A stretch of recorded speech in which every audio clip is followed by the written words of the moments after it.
প্ৰথম কথা হৈছে এই কথাবিলাক হৈছে উদ্দেশ্য প্ৰণোদিত। মোৰ বিৰুদ্ধে জাতীয় সংগ্ৰামী অসমৰ বিৰুদ্ধে আৰু বিষ্ণু শইকীয়াৰ বিৰুদ্ধে যিবিলাক অভিযোগ আহিছে এক গভীৰ ষড়যন্ত্ৰ। আমাৰ কথা স্পষ্ট, চিটু বৰুৱা বজাৰৰ আলু পিঁয়াজ নহয় যে আমাক কোনোবাই টকাৰে কিনিব পাৰিব। আমাৰ সংগ্ৰামখনক কোনোবাই বদনাম কৰি আমাক দুৰ্বল কৰিব নোৱাৰিব। মিয়াৰ বিৰুদ্ধে যিখন আমাৰ সংগ্ৰাম চলি আছে, চলি থাকিব, ভৱিষ্যত দিনলৈও চলি থাকিব।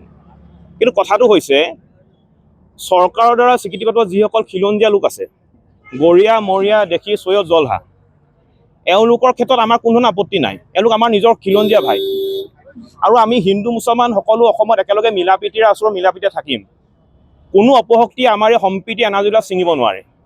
কিন্তু যোৱা 19 তাৰিখে যি 47জন শ্ৰমিক আহিছিলে আৰু এই শ্ৰমিকসকলক যিজন ব্যক্তিৰ নেতৃত্বত আহিছিলে তেওঁ হৈছে এজন দেশী জনগোষ্ঠীয় লোক। আৰু 47জন শ্ৰমিকৰ ভিতৰত কেৱল মাত্ৰ 8জন নে 9জন মানুহে দেশী জনগোষ্ঠীয় লোক আছিলে, বাকী হ'ল কিন্তু মিয়া সম্প্ৰদায়ৰ লোক। এতিয়া আমাৰ কথাটো এনেধৰণৰ, কোনোবা এজন ব্যক্তি খিলঞ্জীয়া হ'ল বুলিয়েই তেওঁ যদি লগত কোনোবা সন্দেহযুক্ত ব্যক্তিক যদি উজনিলৈ আনিবলৈ হয় আমাৰ আপত্তি থাকিব, আমি বাধা দিম। কিন্তু দেশী জনগোষ্ঠীয় লোকসকল উজনিলৈ আহক, আমাৰ তাত ক'বলগীয়া একো নাই।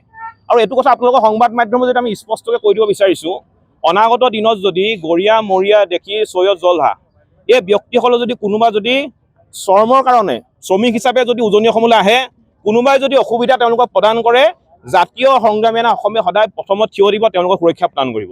কিন্তু খিলঞ্জীয়া হ'ল বুলি তেওঁলোকে কিন্তু লগত সন্দেহযুক্ত নাগৰিকক আনিব নোৱাৰিব। তেওঁলোক আহক, কাম কৰক, আমাক ক'বলগীয়া তাত একো নাই। আৰু আপোনালোকৰ বিৰুদ্ধে চাওক, এজাহাৰ দিছে, আমি ভাৰতৰ সংবিধানক শ্ৰদ্ধা কৰোঁ, ভাৰতৰ আইন ব্যৱস্থাক আমি শ্ৰদ্ধা কৰোঁ। আইনে যি ব্যৱস্থা ল'ব এই আইনৰ ব্যৱস্থাক আমি সদায় মূৰ পাতি আমি গ্ৰহণ কৰিম। দাবী উত্থাপন কৰিছে কথাটো এনেধৰণৰ, আমাক এটা ভুল বুজাবুজি হৈছিলে। ইতিমধ্যে তেওঁলোকৰ আপোনাৰ গৰীয়া মৰীয়া দেখি জাতীয় পৰিষদৰ বিভিন্নজনৰ লগত আমাৰ কথা বতৰা হৈছে, আমাৰ ভুল বুজাবুজি ইতিমধ্যে নাইকিয়া হৈছে। আমি তেওঁলোকক কৈছোঁ যে উজনিলৈ তেওঁলোক আহক, আমিও নামনিলৈ যাম, তাত কোনো ধৰণৰ আপোনাৰ বিভেদ থাকিব নোৱাৰে। কিন্তু আমি পুনৰবাৰ এটা কথাই কৈ আছোঁ, তেওঁলোক যিসকল বেছি মানুহ আছে উজনিলৈ আহক, আমাৰ তাত ক'বলগীয়া একো নাই।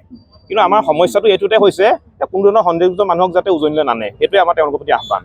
যিকোনো খবৰৰ বাবে যোগাযোগ কৰক 7099017330 লগতে 7099017110 নম্বৰত।